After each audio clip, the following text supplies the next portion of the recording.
Muri exercice ikurikira turashoboye kudeklara ibyo bita les paramètres muri mathématiques, tukavuga nk'akaro x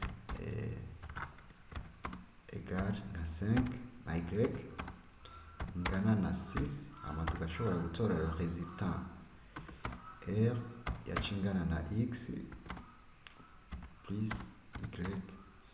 Iyi rero donc r igaca ingana na valeur ya 11. Donc variable rero ni twashobora gufata cyo kimwe ko ari les paramètres muri mathématiques, ni espace muri mémoire n'akazone kadufasha kubika information mu mwanya muto. Akarorero gatoyi nk'ubu par exemple dushoboye kuronka aya ma valeur x, duse x égale 5 na y égale 6, r iza kuba ingana na x plus y, le résultat ngaha ya r iza kuba 11. Kushobora kungana na x fois y. Muri iki gihe m iza guca ifata valeur ya 6 fois 5. Naho murabibona ko zita x fois y turakizi ko ari 30. Muri ico gihe ni ukuvuga nga valeur yacu yaza kuba hejuru. Muri Python hari ubwoko bwinshi bw'amavariable. Uno munsi tuza kwiga ico twita les variables de type simple. Les variables de type simple muri Python ni ibiharuro bisanzwe. Kuko mu bisanzwe imashini nta kindi kintu itahura atari ibiharuro, kandi imashini donc itahura amavaleur abiri, le 0 et le 1. Igiharuro cyose wanditse machine irinda kugishira muri forme binaire kugira ishobore kugitraduza muri mémoire yacu. Donc akarorero mu mashini yatwanditse ubusa ibona ko ari ubusa nyene, twanditse kimwe ni kimwe nyene, bwa twanditse bibiri ça devient un peu compliqué kuko biza guca biba 10, twanditse bitatu biza guca biba 11, twanditse bine biza guca biba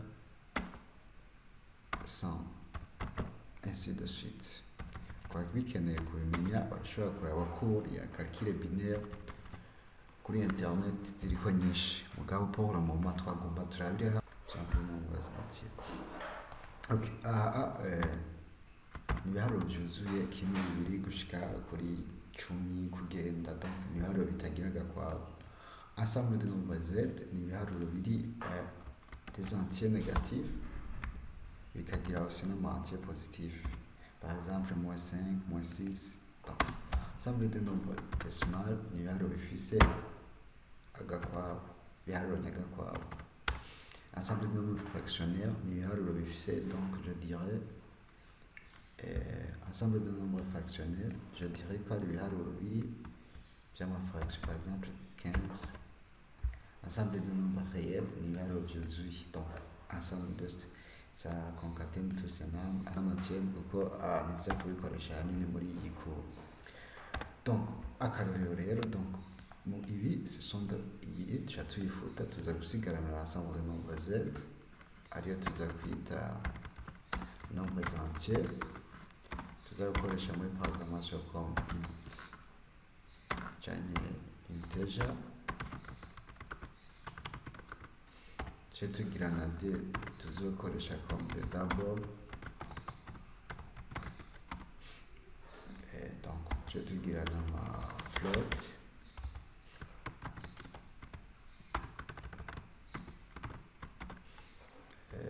ce tugira aussi ama langue mu zindi langage, ariko muri Python dufise amatype abiri, dufise ama int ama float. Ngo bino bintu biri bizarre ariko umumenya yuko ibi byose byoroshe. Donc dushatse kudeklara entier biroroshe, tuvuga ko ari a égale 5. Ici machine Python ko a ifise valeur ya entier ingana na 5, a ifise valeur entier qui équivaut à 5. Ni ibiro dupratique rero tivyo tugiye kurabira hamwe, turabe tubandanye avec idole.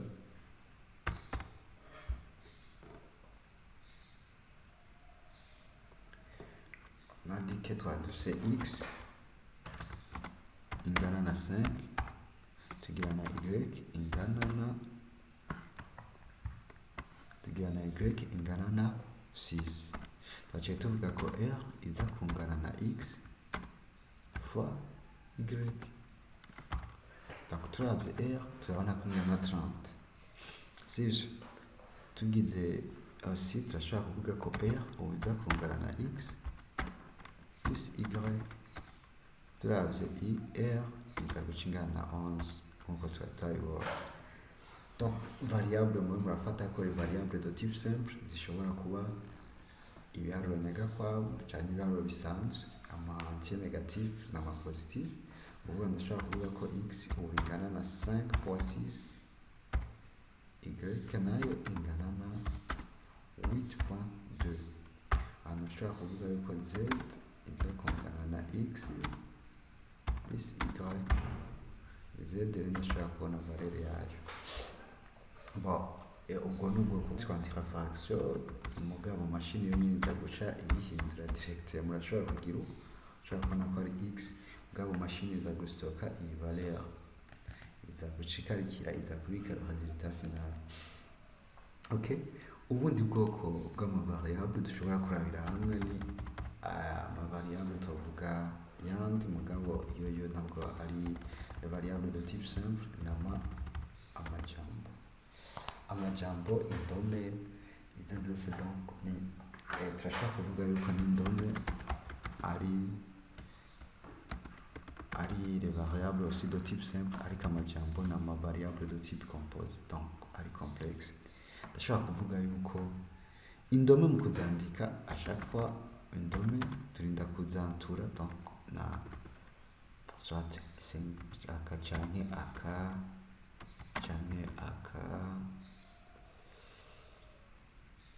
aka urudome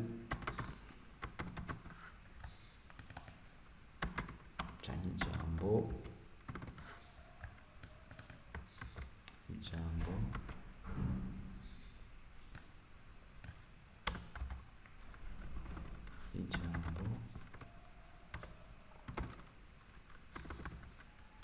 canke ijambo.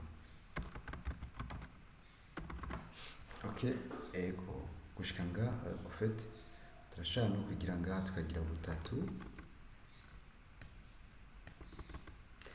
Donc birakunda ndashobora kuvuga izina ry'ingana nkagira uko Petero ngidavye izina donc iza kuguma ari ryari rigena, cyangwa mvuga izina butatu Petero gatatu ndavye izina Petero. Ndashobora kugira kandi izina nkagira 1 Petero 1 ndavye izina. Donc murabona ko ubu buryo butatu bwose burashoboka ko ushobora kwandika chaîne de caractère muri Python. Muri Python mu kudeclara chaîne de caractère utegereza kuyantura soit guillemets canke double guillemets canke triple guillemets si ça existe, je sais pas. Muri iki gihe umaze kubimenya ni ukuvuga urashobora kuvuga dushobora gukoresha ya font mvuga ndamukiriza Yohani print amahoro. Ndashobora guteranya les chaînes de caractère avec actrice uvuga izina anako donc amahoro Yohani. Bon, ego